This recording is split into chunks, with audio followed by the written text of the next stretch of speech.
Miarabantsika tsy avindray tonga amin'ny fandraisana ny mofinaina isika amin'ity zoma ity misaotra an'Andriamanitra isika izay manaiky araka amintsika mandraka hariva mba ahafahantsika miaona aminy, ahafahantsika misintona hery sy mitalao aminy ihany koa.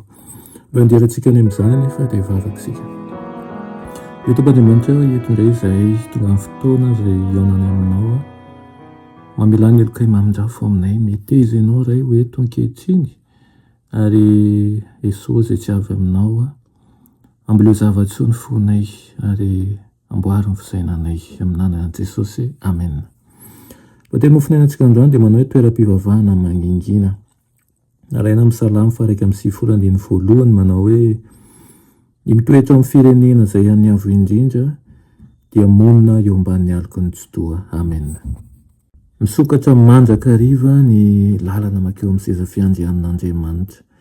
Tsy vitanao ny mandohalika tsy hankiato eo am-pivavahana fa azonao atao kosa ny manandratra tsy tapaka ny fangatahanao mangina mba azo hery sy fitariana avy amin'Andriamanitra.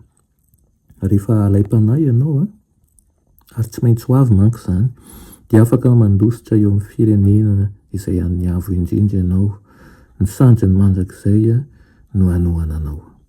Fiantsona manokana no ankanesantsika eo amin'Andriamanitra ary miandry izy handray antsika eo amin'ny hevitry ny voninahiny. Mety ho tafiditra amin'ny fifankahazahoana akaiky indrindra sy ny firaisana amin'Andriamanitra izany isika. Mivavaha amin'ny fo manetry-tena tadiavo matetika mibavaka a Jesosy Kristy.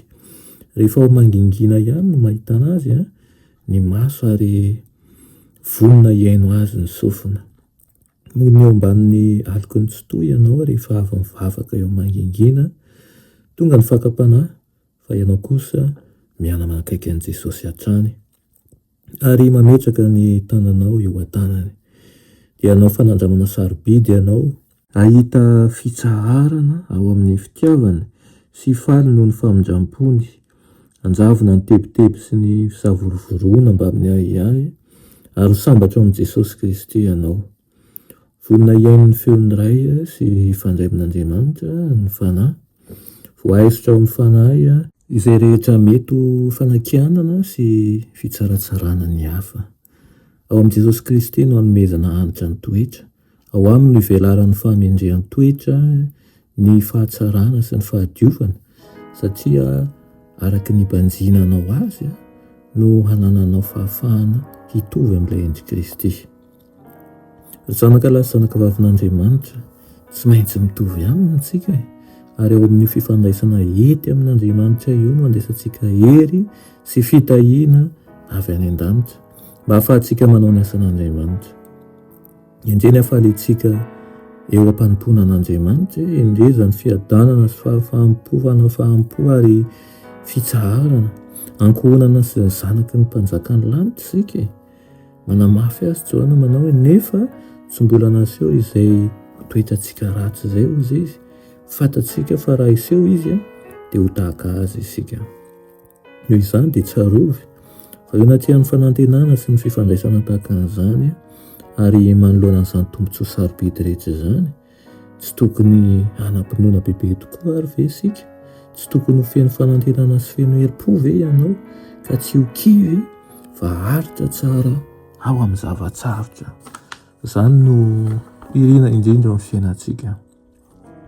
Olona maharitra amin'ny fanompoana, olona maharitra hatramin'ny farany. Anaran'i Jesosy. Amen.